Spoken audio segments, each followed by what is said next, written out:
नमस्कार, मैं हूं श्वेता सिंह और आप देख रहे हैं खबरदार। आज ढेरों खबरें हैं, इसमें कुछ चिंता की खबरें, कुछ अच्छी खबरें। मसलन ये कि पाकिस्तान ने कम से कम नक्शे पर ही अपना अधिकार छोड़ दिया है पीओके पर।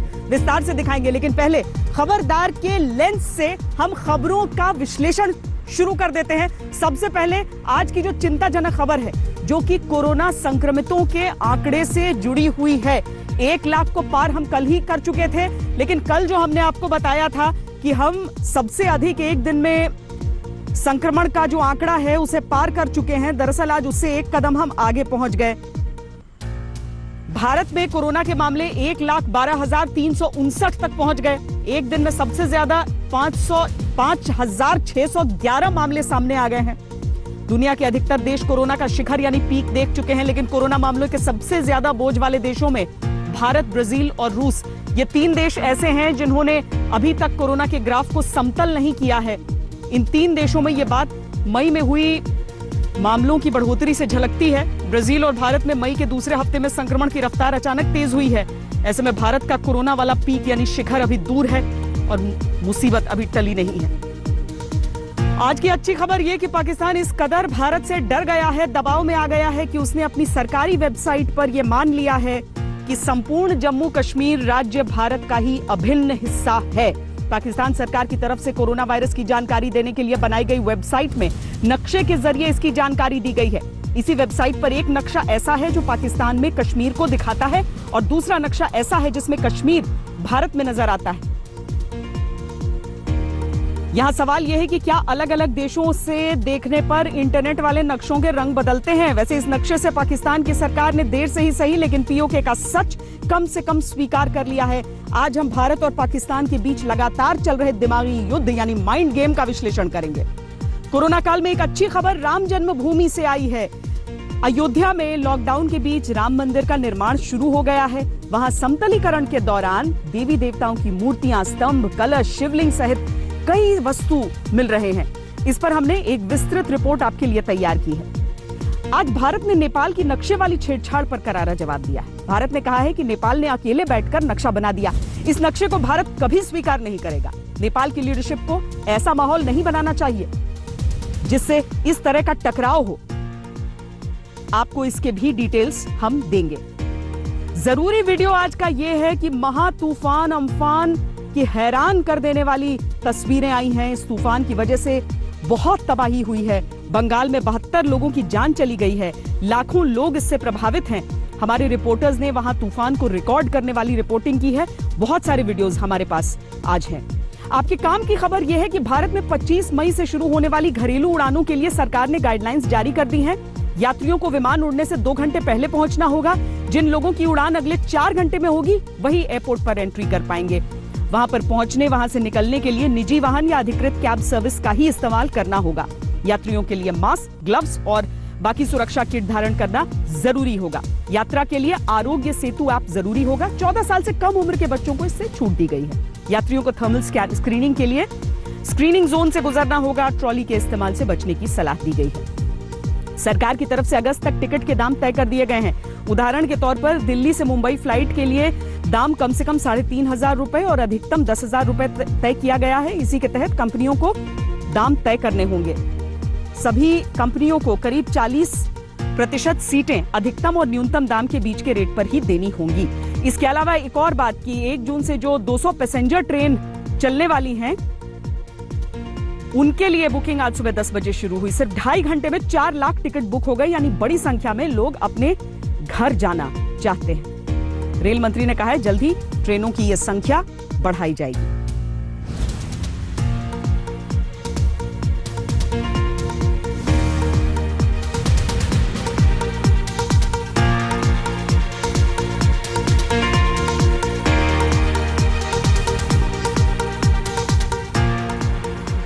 अब पाकिस्तान की डर वाली खबर हम जरा देखते हैं, क्योंकि पाक अधिकृत कश्मीर हिंदुस्तान का हिस्सा है।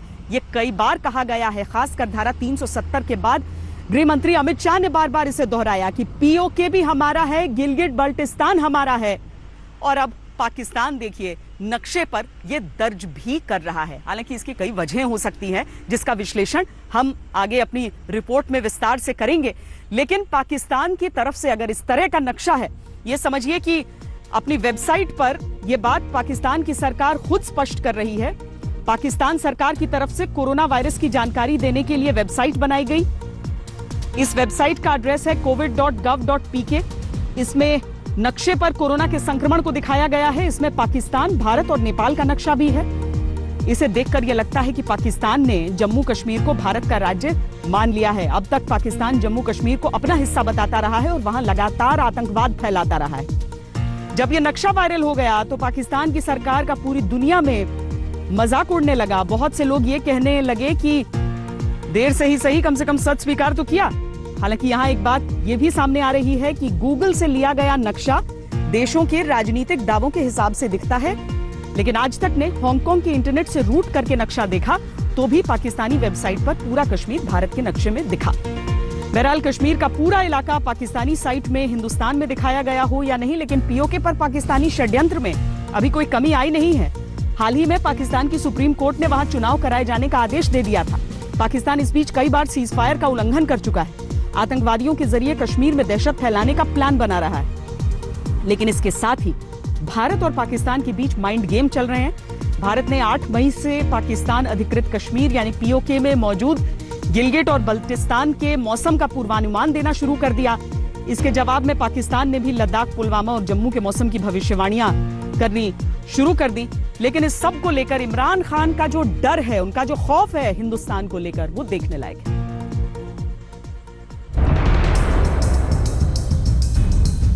सच लाख छुपाओ, सामने आ ही जाता है। पाकिस्तान की सरकारी वेबसाइट में भारत का दुरुस्त नक्शा दिखा। भारत में पूरा पीओके और अक्साई चिन्ह का हिस्सा दिखाने वाली पाकिस्तान की वेबसाइट है covid.gov.pk। यह वेबसाइट पाकिस्तान में कोरोना वायरस के अपडेट की जानकारी देती है। वजह चाहे जो भी हो, वेबसाइट के एक हिस्से में कश्मीर पर कब्जे वाले टेरर वायरस की सफाई यहां पर दिख गई। भारत के ही सही, संपूर्ण नक्शे वाली तस्वीर पाकिस्तानी वेबसाइट पर दिखने के बाद वायरल हुई है। लेकिन यह कतई नहीं माना जाना चाहिए कि पाकिस्तान की सोच में रत्ती भर भी असर पड़ा होगा। 21 मई को ही पाकिस्तान के प्रधानमंत्री इमरान खान ने एक ट्वीट किया था। मैं दोहरा रहा हूं कि कश्मीर में चल रहे नरसंहार से दुनिया का ध्यान भटकाने के लिए भारत का झूठा फ्लैग ऑपरेशन जल्द होगा। इमरान खान को भारत के मिलिट्री एक्शन का डर बीते रविवार को भी दिखा। 17 मई को इमरान खान ने ट्विटर पर लिखा, कश्मीरियों के संघर्ष को पाकिस्तान पोषित आतंकवाद कहकर भारत पाकिस्तान के खिलाफ झूठा फ्लैग ऑपरेशन करेगा ताकि कश्मीर से दुनिया का ध्यान हटे। इससे पहले 6 मई को इमरान खान ने ट्वीट करके लिखा था, मैं दुनिया को चेताता रहा हूं कि पाकिस्तान के खिलाफ झूठा फ्लैग ऑपरेशन चलाने के लिए भारत लगातार प्रयास कर रहा है।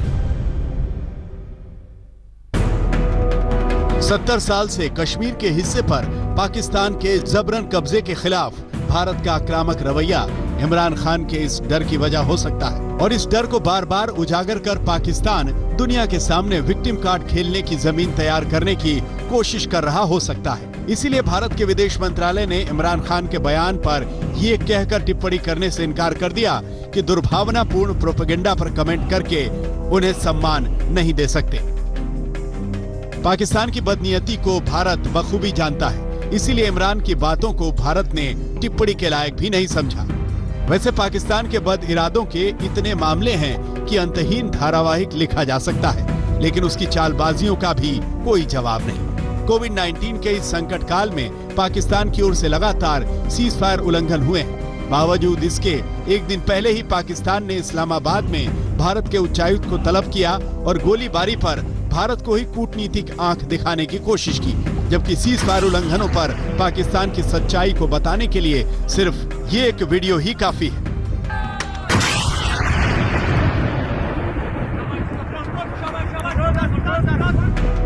मई को सामने आया ये वीडियो पाकिस्तानी सैनिकों का है। पीर पंजाल के दक्षिण में एक रिहायशी मकान से पाकिस्तानी सैनिक भारत के ऊपर मोर्टार और रॉकेट से हमले कर रहे हैं। पाकिस्तान का पूरा सिस्टम कैसे भारत के खिलाफ षड्यंत्र रचता है, किस तरह कश्मीर के हिस्से पर पाकिस्तानी कब्जे को अपनी आतंकी सोच का हथियार मानता है, इसे पाकिस्तानी क्रिकेटर शाहिद अफरीदी के हालिया बयानों से समझा जा सकता है। पिछले हफ्ते शाहिद अफरीदी पीओके गए थे। वहां उन्होंने भारत के खिलाफ और प्रधानमंत्री नरेंद्र मोदी के खिलाफ अपशब्द कहे। काफी अरसे से प्रोग्राम बना रहा था कि आप लोगों से मिलूं, आऊं, आप लोगों को देखूं, लेकिन ये जो एक बहुत बड़ी बीमारी इस वक्त दुनिया में फैली हुई है, अल्लाह ताला हम सबको अपनी हिफ्ज़ो अमान में रखे। लेकिन इससे बड़ी बीमारी जो है वो मोदी के दिल और दिमाग में है, और वो बीमारी मजहब की बीमारी है। मजहब को लेके वो सियासत कर रहे हैं, और हमारे ये 2 किलोमीटर पे जहां हमारे कश्मीरी भाई, कश्मीरी बहनें, बुजुर्ग हमारे, उनके साथ जो इतने अरसे से जुल्म कर रहा है वो आदमी, इंशाअल्लाह उसको इस दुनिया में भी जवाब देना होगा और आखिरत में भी जवाब देगा वो। शाहिद अफरीदी जैसों को तो जवाब देने के लिए भारत के गौतम गंभीर और हरभजन सिंह जैसे पूर्व क्रिकेटर ही काफी, लेकिन पाकिस्तान के आतंक को जवाब देने के लिए भारत के इरादे कितने बुलंद हैं, इसे हमारे रणबांकुरों के नायक अब सीधे शब्दों में कहने से नहीं चूक रहे। इसमें कोई शक नहीं है कि पाकिस्तान अभी भी इसको टेररिज्म को सपोर्ट कर रहा है, उसका समर्थन कर रहा है। अभी भी एलसी के उस पार कई टेररिस्ट कैंप है, लॉन्च पैड है, और हर लॉन्च पैड में टेररिस्ट मौजूद हैं जो कि कोशिश करते रहेंगे कि वो इन्फिल्ट्रेट करें और JNK में आए और तबाही मचाए। लेकिन इसके ऊपर हमारी कड़ी नज़र है और हम ये ऐसा नहीं होने देंगे। कैंप्स को हमारी आर्मी एंड सारी एजेंसीज क्लोजली मॉनिटर करती हैं, हमें पता है वहाँ क्या हो रहा है, एंड जब कोई जरूरत पड़ी उस पर कुछ फॉलो अप एक्शन लेने की तो समय पे लिया जाए।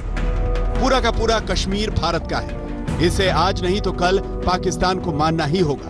आर्टिकल 370 हटाने के खिलाफ इमरान खान के एजेंडे को दुनिया ने अनसुना कर इसका एहसास पाकिस्तान को करा भी दिया है, और इधर भारत भी पीओके और गिलगित बाल्टिस्तान का मौसम बताकर अपने इरादे साफ कर चुका है। और ऐसे में बीते दिनों भारत पर हमले के लिए इमरान खान को उकसाने का पीओके के मुखौटा प्रधानमंत्री का जो बयान आया, वो सिर्फ उसकी खिसियाहट से ज्यादा कुछ नहीं। तो इमरान खान साहब का तो आपने हुक्म दिया कि देखो तो खुद भी बने ना, बने, और मतलब है कश्मीर के ऊपर जो है वो एक फैसला कुन जो है रोल इख्तियार करे।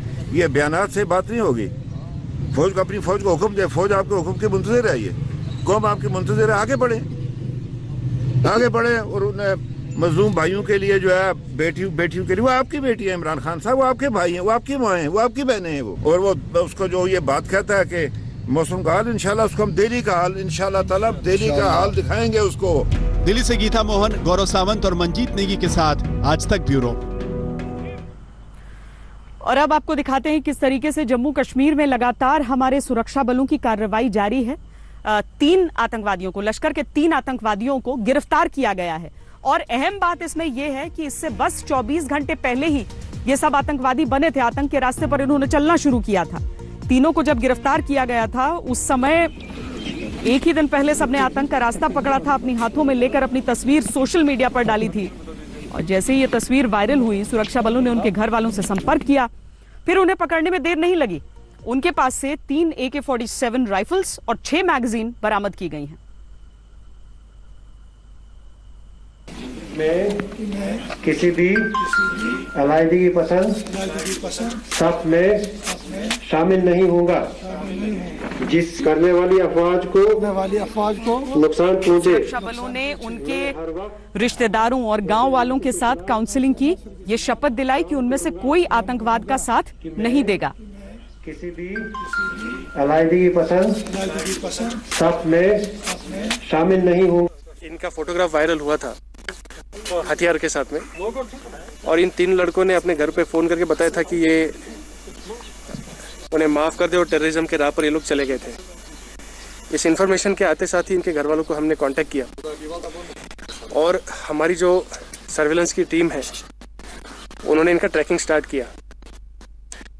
आज सुबह ये खबर आई कि इनकी प्रेजेंस जंगल में यहाँ पर सोगाम के एरिया में है। उस खबर पर एक सर्च ऑपरेशन लॉन्च किया गया।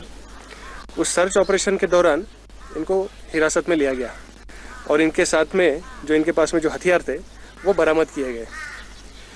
ये जो पूरी कार्रवाई है ये टाइमली होने की वजह से इन लड़कों का फर्दर जो टेररिज्म में जाने का जो रास्ता था वो रुक गया। ये एक मैसेज है ऐसे सारे लड़कों को जो कहीं ना कहीं फेंस सिटर्स है।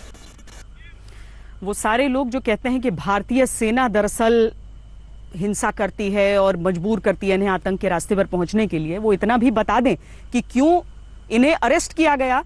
उस हिसाब से तो इन्हें सीधे मौत के घाट उतारना चाहिए था, लेकिन भारतीय सेना की सिर्फ एक कोशिश रहती है कि जो युवा हैं, जो जम्मू कश्मीर का भविष्य है, वो सही रास्ते पर रहे। किसी को आतंक का रास्ता नहीं पकड़ना चाहिए। लेकिन इस सब के बीच देखिए, कुपवाड़ा में इस तरह की काउंसलिंग चल रही थी और पुलवामा में एक और आतंकी हमला हुआ। वहां पर पुलिस और सीआरपीएफ की 182वीं बटालियन पर यह हमला हुआ, जिसमें हेड कांस्टेबल अनूप सिंह वीरगति को प्राप्त हो गए।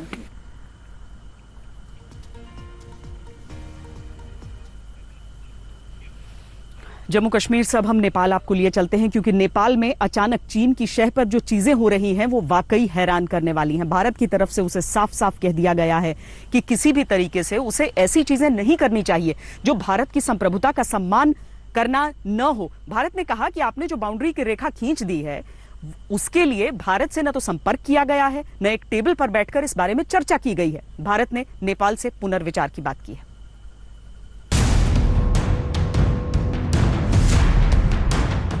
नेपाल ने यह नक्शा जारी करके भारत और नेपाल की पुरानी दोस्ती और कूटनीतिक संबंधों का नक्शा बदल दिया है। नेपाल के नए राजनीतिक मैप में लिपुलेख, कालापानी और लिम्पियाधुरा को नेपाल में दिखाया गया है, जबकि भारत हमेशा से इसे अपनी सीमा का अभिन्न अंग मानता आया है। नेपाल की इस हरकत का भारत ने सख्त जवाब दिया है। भारतीय विदेश मंत्रालय इस मुद्दे पर अडिग है। विदेश मंत्रालय का रुख ये है कि नेपाल ने अकेले ही बैठकर नक्शा बना लिया और ये नक्शा हम कभी स्वीकार नहीं करेंगे। एमईए ने कल रात को ही आधिकारिक बयान जारी कर नेपाल से कहा था कि नेपाल से अनुरोध है कि इस तरह का न्यायपूर्ण नक्शा दिखाने से बचे और भारत की संप्रभुता और अखंडता का सम्मान करें। सेना के सूत्र बताते हैं कि भारतीय सेना और आईटीबीपी कालापानी में 1947 से ही तैनात रहे। 1962 के बाद यहां भारत की तैनाती और बढ़ती चली गई और नेपाल ने हाल ही में इस पर आपत्ति जताई। इस क्षेत्र में काली नदी बहती है। काली नदी से पूर्वी दिशा का हिस्सा नेपाल का है, जबकि पश्चिमी दिशा का हिस्सा भारत का है। सेना के सूत्र ये भी बताते हैं कि काला पानी भारत के लिए सामरिक दृष्टि से बहुत जरूरी है। भारत इस क्षेत्र से बुरांग और टकलाकोट पर नजर रखता है। ये हालात कैसे आ गए, ये भी सोचने वाली बात है। 6 साल पहले काठमांडू की सड़कों पर नरेंद्र मोदी मेहमान थे, लेकिन अब नेपाल की सत्ता चलाने वाले लोग वो गर्मजोशी भूल गए। मई के महीने में नेपाल के प्रधानमंत्री केपी शर्मा ओली ने ऐसे 2 बयान दिए जिनसे भारत हैरान रह गया। कुछ दिन पहले ही भारत के रक्षा मंत्री राजनाथ सिंह ने कैलाश मानसरोवर यात्रा की दूरी घटाने वाले लिपुलेख तक के सड़क मार्ग का उद्घाटन किया, तो उसके 15 दिनों के भीतर नेपाल ने अपना एक राजनीतिक नक्शा निकाल दिया और लिपुलेख को अपना इलाका कह दिया। ये जो नेपाल के द्वारा जो ये नया पॉलिटिकल मैप जारी किया गया है, ये बेहद दुर्भाग्यपूर्ण है और इस तरीके के किसी भी प्रयास से नेपाल को बचना चाहिए, क्योंकि ये जो संबंध हैं ये बेहद गहरे हैं और इन संबंधों को क्षति पहुंचा करके दोनों देशों का ही भला नहीं हो सकता। नेपाल को ये कहना चाहिए कि चाइना उसकी मदद कर सकता है। नेपाल को मेरे विचार से चाइना के वास्तविक चरित्र को समझते हुए चाइना के साथ एक ऐसा व्यवहार करना चाहिए कि ताकि वो चाइना के किसी जाल में न फंसे। नेपाल ने नवंबर 2019 में भी तब ऐतराज जताया था जब भारत ने अपना नक्शा जारी किया था, जिसमें काला पानी, लिम्पियाधुरी और लिपुलेख भारतीय इलाके के तौर पर दिखाए गए थे। लिपुलेख तक की सड़क को रक्षा मंत्री राजनाथ सिंह ने दर्शकों की मांग को पूरा होना कहा था। नेपाल के विरोध के बीच भारत ने साफ कहा है कि सड़क भारतीय सीमा में ही बनी। वाकई ऐसे लगता है कि इस वक्त शायद चीन का हाथ इसके पीछे हो सकता है, क्योंकि 1962 से ये इलाके हमारे पास रहे हैं और कभी भी नेपाल ने इसके ऊपर आपत्ति नहीं उठाई है और दोनों देशों के बीच में ये बातचीत के द्वारा सुलझाया जा सकता है और आज भी ये बातचीत के द्वारा सुलझाया जाएगा। चाहे नेपाल के प्रधानमंत्री की रुख चीन की तरफ हो उसके बावजूद भी जिस तरह के हिंदुस्तान और नेपाल के बीच में अच्छे रिश्ते हैं, मुझे कोई शक नहीं ये इशू भी रिजॉल्व हो जाएगा। नेपाल की राजनीति पर नजर रखने वाले मानते हैं कि वहां चरम राष्ट्रवादी राजनीति चल रही है और हो सकता है कि चीन के इशारे पर नेपाल भारत विरोधी रुख अपना रहा हो। हालांकि चीन इस बात से बार बार इनकार करता रहा है। भारत और नेपाल के बीच 1800 किलोमीटर लंबी खुली सरहद है और लोगों के बीच सीधे संबंध है, लेकिन नेपाल की राजनीति ने भारत विरोधी माहौल तैयार कर दिया है। सेना में सूत्रों के मुताबिक कालापानी और लिपुलेख का इलाका सामरिक दृष्टि से भी बेहद महत्वपूर्ण है। स्वतंत्रता के बाद से ही भारतीय सेना की इस क्षेत्र में मौजूदगी रही है। 50 के दशक में कई चौकियां थी। 1962 के युद्ध के समय से अब तक लगातार सेना की यहां मौजूदगी रही है। एक बात और, सेना के मुताबिक काली नदी के पश्चिम का इलाका नेपाल के भी मुताबिक हमेशा भारत का रहा है। काली नदी के पूर्व का इलाका नेपाल का था और जो 17,000 फीट की ऊंचाई पर लिपुलेख के पास सड़क निर्माण हुआ है वो पश्चिम के इलाके में हुआ है, यानी भारत के इलाके में। नेपाल ये प्रश्न अब संभवतः किसी विदेशी ताकत के दबाव में उठा रहा है। कैमरामैन कृपाल सिंह के साथ गौरव सावंत, दिल्ली आज तक। भारत में केदारनाथ है तो नेपाल में पशुपतिनाथ है। कहते हैं दो देशों के बीच अलग अलग तरह के रिश्ते होते हैं, लेकिन भारत और नेपाल के बीच तो एक खून का रिश्ता जुड़ने की बात भी कही जाती है। वैसे जनकपुर, जो कि प्रभु श्री राम का ससुराल है, वो भी नेपाल में ही है और इसीलिए आस्था से भी जुड़ा हुआ है। नेपाल की सरकार बेहतर हो, इस तरह की चीजें चीन के दबाव में आकर न करे। बहरहाल राम जी के ससुराल की बात हमने की, अब राम जी की जन्मभूमि की बात कर लेते हैं, अयोध्या की बात, जहां पर निर्माण चल रहा है राम मंदिर का। पहले भी जब वहां पर प्रमाण की तलाश हो रही थी तो खुदाई हुई थी एएसआई की देखरेख में, बहुत सारी चीजें वहां से निकली थी जिसके आधार पर आगे पूरा मामला भी बना। लेकिन अब जब वहां पर नींव डालने के लिए वहां पर खुदाई हो रही है तो और भी बहुत सारी चीजें वहां पर निकली हैं जो ये प्रमाण है कि इससे पहले वहां पर क्या हुआ करता था। देखिए ये रिपोर्ट।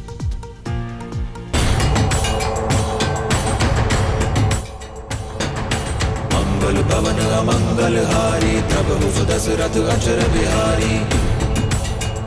कोरोना काल में जमीन चीरकर इतिहास की निशानियां बाहर आई हैं। सदा चले आई प्राण। अयोध्या में राम जन्मभूमि की आई ये तस्वीरें राम भक्तों के लिए नया उत्साह लाएंगी। बोल सियापति रामचंद्र की जय।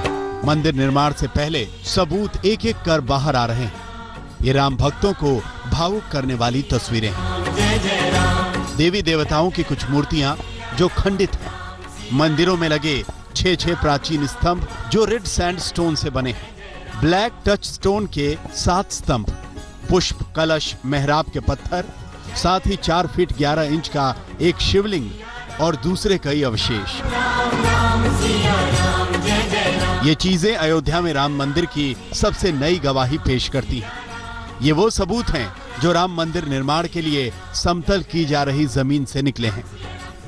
लॉकडाउन शुरू होने के पहले दिन ही मुख्यमंत्री योगी आदित्यनाथ ने गर्भगृह पर विराजमान रामलला को नए मेकशिफ्ट मंदिर में शिफ्ट किया था और तब से राम जन्मभूमि पे काम शुरू करने की बात शुरू हो गई थी। लेकिन 2 लॉकडाउन तक सब कुछ यूं ही ठप रहा, लेकिन तीसरे लॉकडाउन से यहां काम की इजाजत मिली और भीतर जो राम जन्मभूमि क्षेत्र है वहां पर बकायदा खुदाई शुरू हुई, वहां पर समतलीकरण का काम शुरू हुआ जो चल रहा है।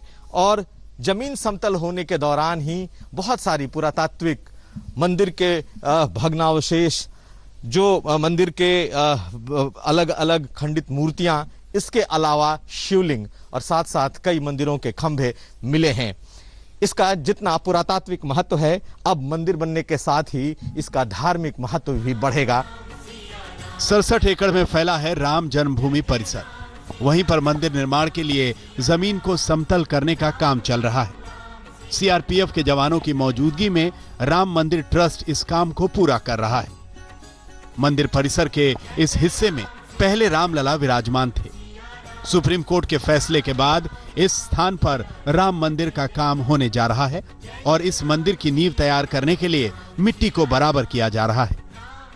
ढांचे के मलबे में दबे हुए काले कसौटी पत्थर के 7 खंबे हमको प्राप्त हुए हैं। इसके अतिरिक्त भी अनेक पत्थर के, बलुआ पत्थर के नक्काशीदार अंग हमको मिले हैं और नीचे जाने पर एक शिवलिंग प्राप्त हुआ है। लॉकडाउन की वजह से मंदिर निर्माण से पहले ये सारा काम काफी देर से शुरू हो पाया है। कोरोना की वजह से सोशल डिस्टेंसिंग का ख्याल रखा जा रहा है। 11 मई को भूमि समतल करने का काम शुरू हुआ था। 3 जेसीबी मशीन, 2 ट्रैक्टर और 1 क्रेन की मदद से 10 मजदूर लगातार इस काम में जुटे हुए हैं। करीब 10 दिनों में राम मंदिर ट्रस्ट को यह कामयाबी हासिल हुई है। देखिए, ये तो पहले ही एएसआई की रिपोर्ट में साबित हो चुका था कि वहाँ पहले भी मंदिर था। उसके तमाम प्रतीक चिन्ह, कमल के पुष्प, स्वास्तिक के निशान, त्रिशूल, धनुष बाण, ये सब एएसआई की रिपोर्ट में माननीय उच्चतम न्यायालय में सबमिट थे। उसी आधार पर भी जो फैसला आया था भगवान रामलला के पक्ष में आया था, उसी का ये जो दोबारा वहाँ पर निर्माण के पहले समतलीकरण शुरू हुआ है, तो वही सब चिन्ह मिल रहे हैं। रामलला के दर्शन करने के लिए जो बैरिकेडिंग थी उसे पहले ही हटा दिया गया था ताकि मंदिर निर्माण के काम को आगे बढ़ाया जा सके। साधु संत खुशी जता रहे हैं कि इन धरोहरों के दर्शन हो रहे हैं। ये वो दर्शाती कि बहुत सुंदर मंदिर, बहुत भव्य के साथ साथ बहुत ही सुंदर मंदिर बना था। उसकी आकृतियां जो बनी हुई थी उसको देख करके, उसकी नक्काशी को देख करके लोग आकर्षित होते थे। आज आपके सामने में प्रत्यक्ष प्रमाण है, खुदाई में दिख भी रहा है। और आपके चैनल के माध्यम से ऐसे लोगों को मैं बताना चाहूंगा, कहना चाहूंगा कि उनकी अब आंख खुलना चाहिए, क्योंकि अभी तक वो हमारे सनातन धर्म संस्कृति को देखने के बावजूद भी नजरअंदाज करते हैं। अब वो सामने देख लें, क्या इसका प्रत्यक्ष प्रमाण है। सुप्रीम कोर्ट ने मंदिर के पक्ष में 9 नवंबर को फैसला सुनाया था। उस आदेश के मुताबिक 3 महीने में ट्रस्ट भी बना लिया गया। लोगों ने दान देना भी शुरू कर दिया। जानकारी के मुताबिक 2 अप्रैल तक मंदिर निर्माण ट्रस्ट के खाते में 5 करोड़ रुपए से ज्यादा की रकम मिल चुकी थी। 25 मार्च 2020 को श्री राम जन्मभूमि में विराजमान रामलला को टेंट से निकालकर खुद सीएम योगी ने अस्थायी मंदिर के रजत सिंहासन पर विराजमान करवाया था। इस मौके पर वैदिक मंत्रोच्चार के साथ अस्थायी मंदिर में रामलला विराजमान हुए थे। अब राम मंदिर की नींव के लिए जमीन समतल करते हुए मूर्तियों और शिवलिंगों के मिलने से राम भक्तों का उत्साह बढ़ गया है। इससे पहले अयोध्या में एएसआई की खुदाई में भी मंदिर से जुड़े कई अवशेष मिले थे। इस बारे में आज तक संवाददाता श्वेता सिंह ने पूरी जानकारी जुटाई थी। अवशेषों का एक बड़ा हिस्सा उसी स्थल पर रखा गया है और काफी चीजें वहां से लाकर संग्रहालय में स्थापित की गई हैं। दरअसल अगर हम कारीगरी देखें जिस तरह की गई है, इसमें एक मंदिर निर्माण हो सकता है, ऐसी संभावना जताई गई है एएसआई द्वारा भी। हम आपको यह भी बताएं कि एएसआई ने इन चीजों की जो उम्र बताई है या कितने प्राचीन हैं, वो करीब करीब 11वीं सदी ईसा पूर्व, और जो खंडित मूर्तियां प्राप्त हुई हैं जिनकी तस्वीरें भी हमने आपको दिखाई हैं, वो पहली सदी ईस्वी की है। मंदिर निर्माण का काम अभी जारी है। लॉकडाउन खत्म होने के बाद स्पीड भी बढ़ेगी। राम मंदिर ट्रस्ट को उम्मीद है कि अभी और अवशेष मिलेंगे जिससे राम जन्मभूमि होने के सबूत ज्यादा पुख्ता होंगे। अयोध्या से कुमार अभिषेक के साथ आज तक ब्यूरो। तो एक एक करके ये सारी चीजें बाहर निकल रही हैं। बहरहाल अभी हम तूफान की बात करेंगे, अम्फान की बात करेंगे, जिसने भयंकर तबाही मचाई है, खासकर बंगाल में। उड़ीसा के भी कई इलाकों में बहुत तबाही का मंजर देखा गया है। प्रधानमंत्री नरेंद्र मोदी अब उन पूरे तूफान ग्रस्त इलाकों का दौरा करने वाले हैं। लॉकडाउन के दौरान अगर हम देखें तो पहली बार होगा जब प्रधानमंत्री किसी दौरे के लिए निकलने वाले होंगे। लेकिन बंगाल में खास करके बहुत ज्यादा तबाही रही है। लगभग 72 लोगों की जान चली गई है। अगर वहां के एयरपोर्ट का, कोलकाता एयरपोर्ट की सिर्फ तस्वीर आप देख लें तो वहां किसी तालाब सी सूरत नजर आती है। वहां पर प्लेन्स को खैर कोई नुकसान नहीं हुआ है, लेकिन इमारत का एक हिस्सा जरूर वहां क्षतिग्रस्त हो गया है। इसके अलावा उड़ीसा में भी तबाही रही है। हम आपको अपनी ये रिपोर्ट दिखाते हैं। हालांकि उससे पहले एक और जानकारी दे दें कि एनडीएमए के अनुसार जो ये तूफान है अब उत्तर पूर्व की तरफ बढ़ने लगा है और अगले 12 घंटों में अनुमान है कि ये कमजोर पड़ जाएगा।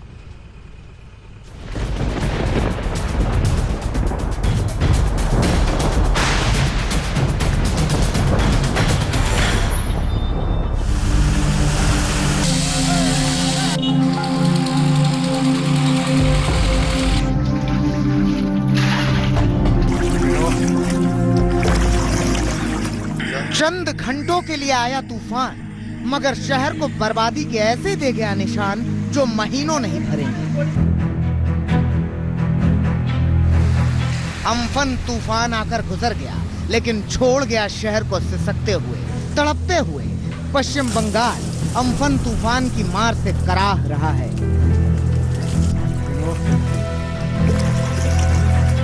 जो प्लेन कभी आकाश की ऊंचाई नापते थे, वो पानी में तैर रहे हैं। कोलकाता एयरपोर्ट मानो किसी तालाब में तब्दील हो गया है।